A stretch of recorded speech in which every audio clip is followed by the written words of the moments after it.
K-Trend Monitoring Office. How can I help you? Back joining us in the studio for a K-Trend Monitoring Office is David. David, what's up, man? Hello, everybody. Hey, do young people still play the lotto? A lot of them play the lotto? Yeah, actually, lotto as in lottery? Lottery, yes. Yeah, I bought one yesterday. You did? Yeah. I bought one on Saturday. Okay.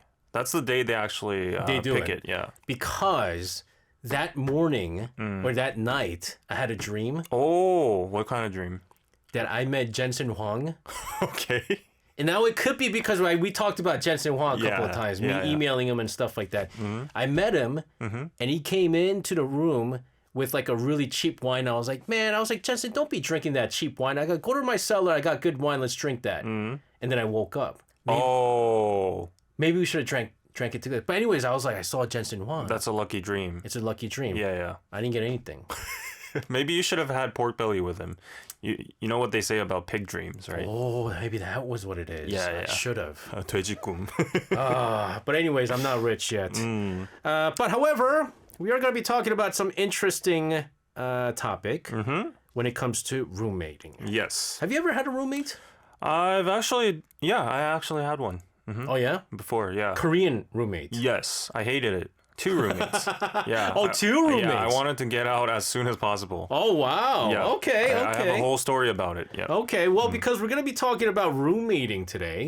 And it's an interesting thing because we're seeing a lot of single households. Yes. Despite the fact that many young people are struggling to pay for rent and things like that. However, there's still, many of them refuse to sort of get roommates. Right. However, if you look at into like the Western culture, there's people that live with random roommates. Yes. People think it's going to be like friends. Yep. Right.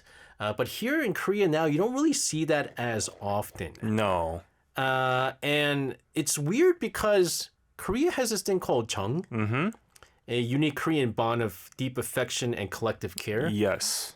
Yet, people don't really want to room together. Right. I actually think the Jeong culture is very diluted nowadays, especially as we go towards the younger generation, the M and Z, especially the Z. Yeah. I really don't sense any kind of Jeong nowadays. Like usually when we talk about Jeong, it's mostly like our grandmas or our parents' generation. Yes, they yes. give us like more food if you go to your neighbor's house and stuff like that. But nowadays, the younger kids are a little bit more individualistic and they like their own personal space. And if we're talking about residents and their homes, I see a lot of people that are very uncomfortable around, roommates, strangers, or just sharing their own spaces in general. I remember, I had a roommate once with someone I knew from high school, and we lived together for about like 3-4 years. Oh, and, that's a long time. And I ended up moving out. Yeah. Because due to certain circumstances. But like, I would say for me, it was more good than bad. Okay. But I think I was lucky. Yeah, you got to be very lucky. That's like the lottery. Yeah. Having a good roommate. Yeah. They actually call it 뽑기. So, for example, if you go into a college or a university, they have the dorms, right? If you go into a dormitory, you usually have a roommate. It's like a 2-room. Or if you're unlucky, you maybe even have like 4 people with bunker beds. But yeah, depending on who your roommate is that semester or that year is like heaven and hell. Yeah, I have to say, like, even in university, I had, let's see, 1, 2, 3, 3 different roommates, freshman, sophomore, junior. We ended up on bad terms on all 3. Oh, yeah. My senior year, I just said, I'm going to live on my own. Right. Like, it could be anything from, like, snoring to, like, bad habits, like playing games in the middle of the night or calling in girlfriends or whatever, like drinking. And all these kind of things aren't compatible with your lifestyle. So you begin fighting. One person's studious, one person's, like, slacks off. So, yeah, it's very, very hard to have, like, a good chemistry with your roommate. So we're going to talk about why having roommates, even despite the fact that, again, young people are struggling to pay for certain rents and it might be more financially, it might be smarter financially to have a roommate, why it's not happening. The first topic of discussion we're going to talk about is the 식구 trait. I thought this was just interesting because the word 식구 itself, if you dissect the Chinese characters, Yes. they mean those who eat together. Yes. So you share like a table, share food, because we Koreans have like the banchan culture. We share our kimchi and the rice and soup and pour it all together. So in the old days, the meaning of living together meant sharing food as well. So that became like a staple word over here. And yeah, I think that was the good old days where the Jeong actually existed, and you would talk over the table about your day, like share your experiences. Oh, what happened? Blah, blah, blah. But nowadays, that has kind of changed from the Gen Z. They're like, oh, I don't want to share food with you. I don't want to share a table. I want to eat alone. If I return home, I just want total silence and just, isolation. Like questions like, oh, did you eat yet? Or how was your day? You look tired. What happened? These things actually tire you even more. Yes. So, yes. yeah. I remember, I mean, she wasn't living with us, but back in New York, so I lived on the second floor with my parents, obviously. I was a kid. Yeah. And on the third floor was my aunt, and my grandmother was in the U.S. So she lived there for like 5 years or something like that. But I remember she's always coming down, taking care of the housework and stuff. And she's constantly asking, have you eaten? Do you want to eat? Yeah. Eat some more. Do this. And for me, like, it was affection. Yep. But it was very bothersome. Yep. And just too much Jeong becomes a little bit too much of a burden. Yeah, even from your grandma. It's definitely a generational difference. Yeah. As you said, it's a sign of affection. That's the same thing when I was living with my grandmother. She was always checking on me if I've eaten or not. But I was just like, I want to play my game. I want to like focus on what I'm doing right now. And I could imagine like the younger generation has it even more harder than us. They just want to be totally by themselves. And I've even heard nowadays in the military, those are like roommates, right? Yes. You're trapped with like 10, 12 people all together. But now they have their own like no touch time. So it existed even in my ages as well too. But there's a thing called no touch time where you can't actually like interfere with that person's solo activities like for an hour. No, because because in the army you're constantly with a lot of people. Yeah. And so but what the older generation used to tell us is in that you learn haesung, right? You learn to be sociable, right? You learn to be more social, and you learn to work together in a team and things like that, which is all very important thing.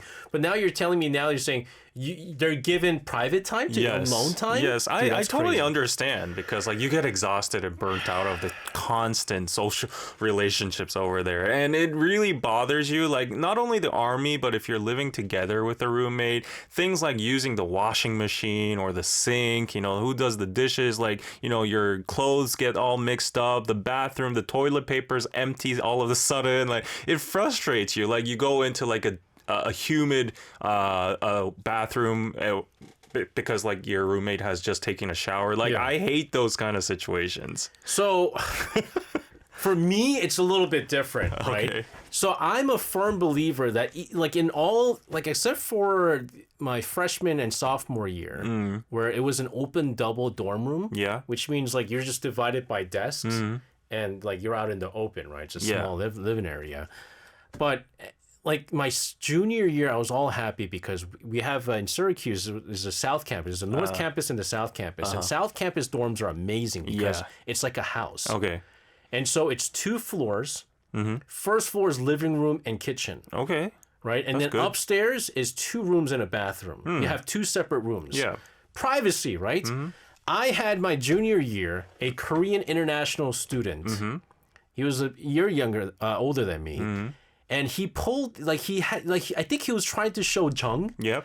But what he was doing is every time I'm in my room, he'd come over, lie down in my bed, and start chit-chatting.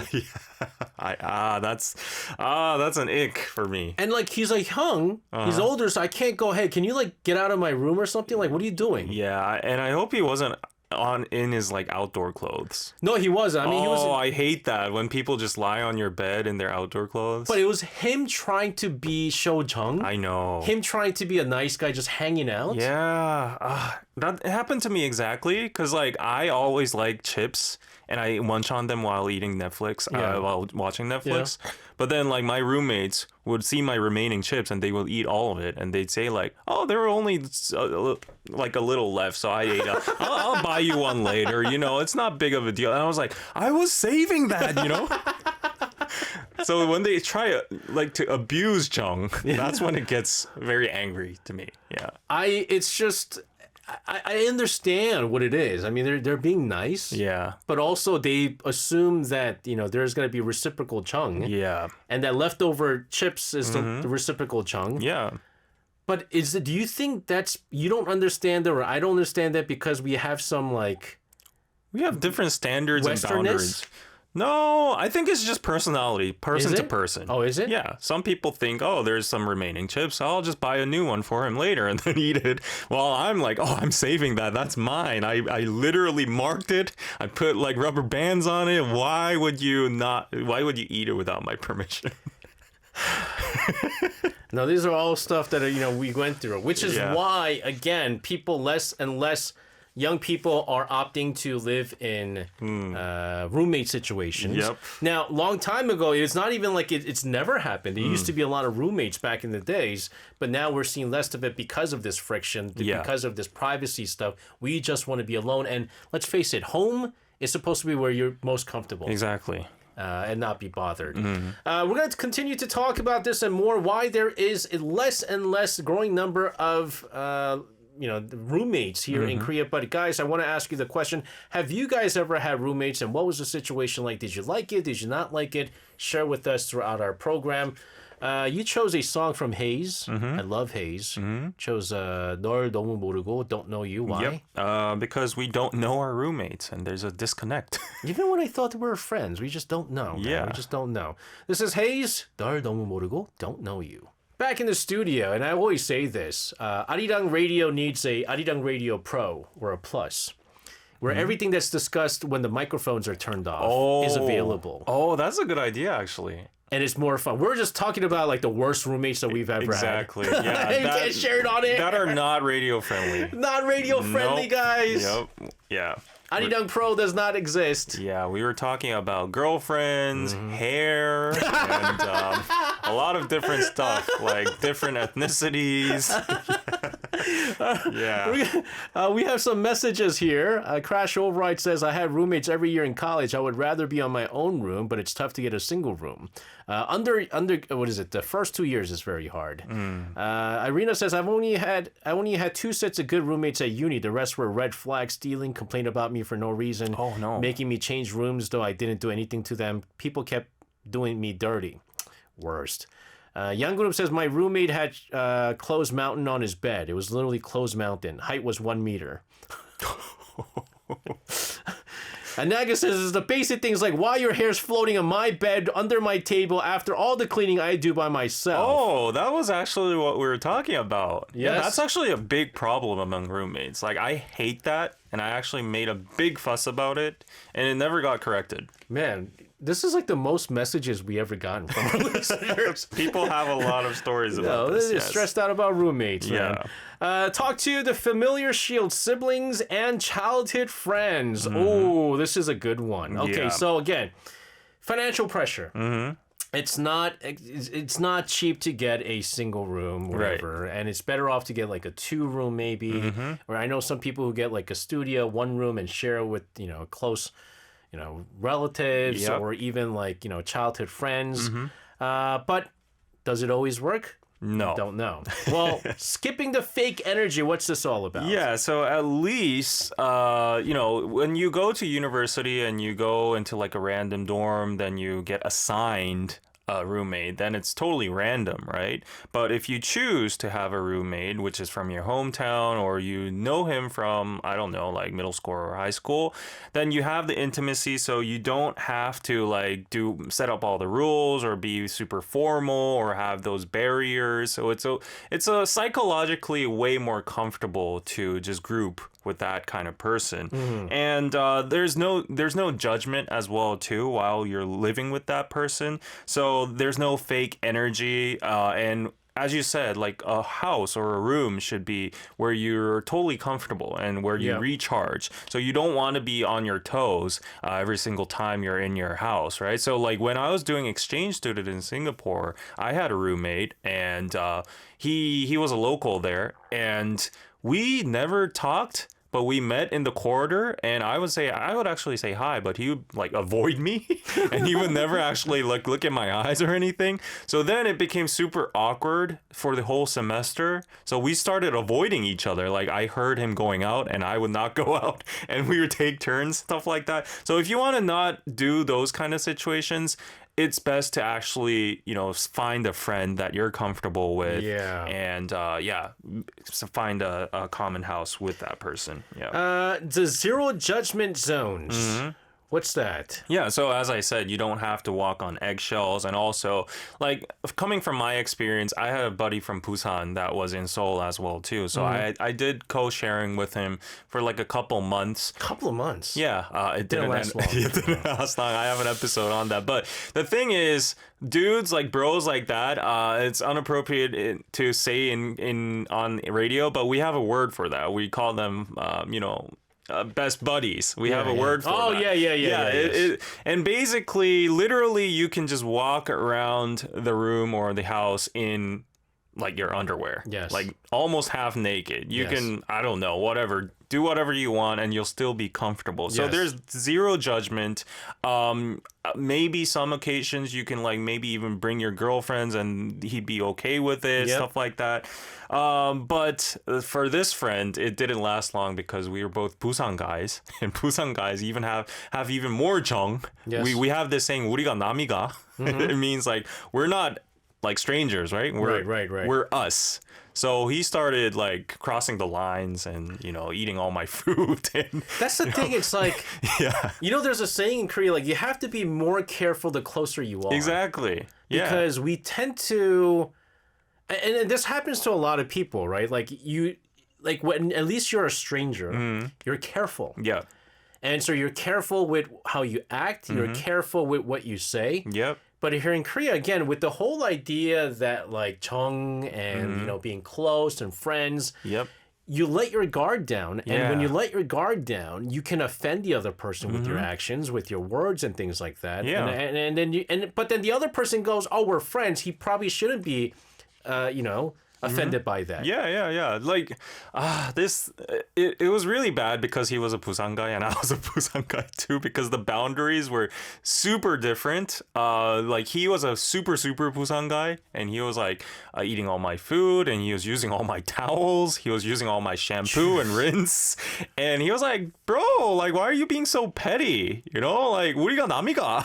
Like, I'll fill it up later. Like, don't worry. And you know how Busan people pay the checks, right? Like Seoul people, they do it half, like they go Dutch. Yeah. But we're always like, oh, I'll pay for this time, you pay next time. That was his mindset. So he was like, oh, I don't want to be petty and use like 2 shampoos and like separate like the rice and all that. So would a lesson be then never roommate with a Busan person? Maybe.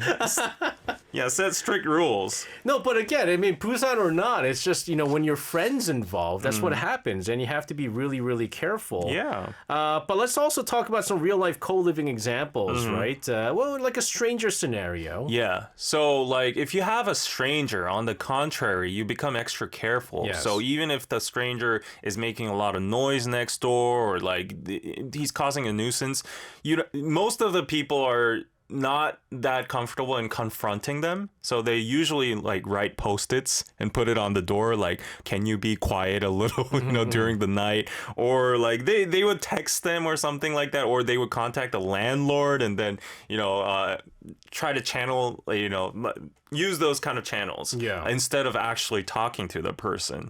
So I've seen a lot of scenarios like that happen. I guess also tough, like when you have like shared spaces, right? Like the living room, maybe like who's in charge of the cleaning, like the kitchen, bathroom, like all of this. Like you have to like, I guess, sit down and go, hey, like I'll do once, like actually have a schedule. Yeah. Right. When you don't have a schedule, that's when the conflicts happen. But when you're, again, in a familiar shield situation, like let's say you live with your sibling. I don't think I could ever live with my sibling, my brother. That for sure. Yeah, you'd fight. I can't do that. You know, if something happened, like he or she used your towel, you know, then immediately you'd be like, oh, you do the laundry, get me a new towel, you know. So like if you're more comfortable, you're more accessible in like confronting them. So that creates more conflict, and ironically, it, like my case, it makes the split even faster. I think, you know, to be honest with you, like, I used to be, until like I experienced all this, like if you were to ask me, like, could you have room with your closest friend, I'd probably say no. Like I think because there's a chance that will no longer be your closest friend. Right, yeah. Sometimes you want to keep certain things, you know, off boundaries, right, separately. Yeah. Because you guys are really good friends because you only see it outside. I learned my lesson in the hard way, because like I went on like a 3-week trip with one of my best friends, and we almost like became no friends at all by the end of the trip. So if that happens on a trip, imagine living together. Yeah. That's why, like, even with like before you get married, they say like live together before you get married, because that's now with the woman, that it turns into a completely different thing. You chose a song from dynamic duo, True Check. Yeah, it's about like the comfort of hanging out with lifelong friends who know everything about you, but things can go wrong sometimes. All right, This is dynamic duo featuring Nar with True Check. We would have to get paid a lot to do an ARIRANG Pro. Yeah, I guess like if you're watching via YouTube, you can see us like go off right now. Like we were laughing so much. Yes, it's not radio friendly. No, not at all. We can't. Oh gosh. Yeah. Maybe after I retire, I might just do like a whole on thing where I just don't care anymore. Yeah. You could do like stand up or a podcast. Yeah, I would do that. Yeah, I better be paid. Who's that like funny Korean comedian? Bobby Lee. Yeah. He does a lot of edgy jokes. Dude, I love his podcast, man. Right. Him and Andrew something. Yeah. I know. Like Bad Friends. That's what it's called. Bad Friends. Yeah. I love listening to it. One of the few podcasts I listen to. But anyways, no. If I do a podcast now, I'm gonna get fired. Oh yeah. Like unless I can get paid a lot. If we're getting paid like 20 G's a month on this like podcast. Pays for everything. There's no way we could be able to do this, but it's fun though. It's always fun. Let's talk about our third topic of discussion when it comes to roommate is the controlled connection and the voluntary isolation. Now again, it is very important to understand that Korean Gen Zs isn't entirely heartless. As we mentioned, it's not that they're antisocial. There's no Jeong. It's not that. It's just that they just want strictly within their control, right? Yeah, I think they have their own boundaries, and they have a new notion of being social. Yeah. So they just don't want their personal spaces being intruded. But on the contrary, if you actually observe the Gen Z behavior, they might be even more social than the upper generations in a different way. So, like, we have a thing called loose alliances. And a lot of these Gen Z or young Koreans actually love communities, but in a different form. Because, like, they go to a lot of, like, these run clubs or flash mobs or dance classes or cooking classes, whatever they are. There are a lot of people over there, and they're regular. And they hang out with these people, they socialize, but there's zero social baggage there. There's no emotional cost. Right. Yeah, so that's the characteristic. You know what I just realized? That we're seeing less and less people with roommates stuff. Now, when I was young, I had a roommate. Yeah. It was called a younger brother. And also, if you go further back, you had cases where everyone shared rooms together. There was no private room. Yeah. Now, you live in a society now with each kid. There's cases where each kid gets their own room. My son has his own room. Wow. He's got his own desk. He's got his own bed. He's got everything that he wants in his room. You know, he's got the ceiling fan too. And I was man, how come he gets a ceiling fan? I don't get a ceiling fan. He's got an air conditioner. Wow. He got everything. Okay. And I think the younger generation grew up in a society where we Koreans started living better, and to the point where apartment living, own rooms, no more that you have to share rooms, kind of a thing. Right. Right? In the old days, I hear from my grandma and my mom. I mean, they weren't in like a super wealthy family, so the cliche is like the Korean family that all sleeps in the same room on the floor. There's the dad, there's the mom, and the two children sharing the same blanket. Yep. So that's like the cliche you would see in like these dramas in like the 1990s. Dude, I lived like that. Oh, did you? Yeah. Okay. Before I came to America, I lived like that. Yeah. So that was the form of how a household looked like back in the days. But nowadays it's super modernized with the apartments, and as you said, separate rooms. We have separate dorms, separate whatever. So yeah. I just feel like now it becomes, because now you're learning that your room is your private area. Yeah. And so I remember my wife even saying, you know, it's important that we give Aaron his own room, especially now that he has a younger sister, because he's going to want to stop being bothered by his younger sister. He needs his private time. Yep. He needs his own time. He needs to do his things. And I was like, man, everyone's being now you're learning at a young age Right. that your house, that living quarter is your own place. And when you have a shared place, it becomes, you could get bothered. Yep. Things can happen in shared areas, and so less and less people are now opting to live with roommates. Yeah, so the characteristic of this new generation is that they actually love the isolation. They want their personal spaces that is totally isolated from society or your friend or whoever your roommate is, and that's very voluntary. So that's their form of recharging. I've heard a lot of podcasts and shows talking about this, like in relationship differences where, like, you know, if you're a couple, if someone wants to rest, they want to rest by themselves, not with the girlfriend or the boyfriend at their presence. Yeah. So that's the biggest difference between like these generations. The other crazy thing that I've learned, and this is, I learned through the wine meeting that I have, is I've always had my house open to people coming over sometimes to drink at my house. You know, big enough, you know, we got a big table, dining table, whatever, and people can get up. And now it's harder to do that with two kids. You know, my mom lives with us too and stuff like that. And so I was like, man, guys, it's getting harder and harder to find places to drink at restaurants, especially if they don't have corkage. And then I go, wait, hold on, time out. So-and-so, don't you live by yourself? And then he goes like, yeah. Why can't we have our meeting, you know, our gatherings there? It's like, it's my house. Yeah. Oh. Like, it's your house. Like, you want to keep it separate. It's off limits, yes. It's off limits. Yeah, exactly. Because I think your house, no matter what, it's like, it's my comfort area. And when you have people come over, and no matter how much you like them, and you go drinking, you start thinking, what are they going to do? Like, are they going to throw up in my house? Are they going to crash in my house? It's just uncomfortable opening your personal space. And so it's different. Yeah. A funny thing I heard about is, like, even for families, you know, like husbands, they seek their own personal space as well too, in very like unique ways, such as when they come back from home, they stay in their cars for like 30 minutes, you know, and then scroll through, I don't know, watch football or play games on their phones, and then go up to their houses and greet their wives and family. You know, I've never done that, but I have friends who do that. I never understood that. A lot of people do that, and a lot of my friends voluntarily go into the bathroom and they lock the door, and they are doing what they need to do, like, you know, they're taking care of their business, but also they're extending their time in the bathroom to up to like 30 minutes, an hour, and the wife comes knocking like, what are you doing inside there? No, the thing with the car is crazy, because I thought it was just like some people. A lot of people do that. Yeah, it's a common thing. I was talking to my friend who works here, and I was like talking about random stuff. He was like, yeah, you know, I was in my car for about an hour before I walked up to my house. I was like, why? They're decompressing from the day, and they want, like, if you go home, you don't have total freedom. You know, your wife's gonna come out and like talk to you, and you know, you have to do some chores and blah blah blah blah. Oh, that's crazy, man. That is crazy. People are finding ways to decompress.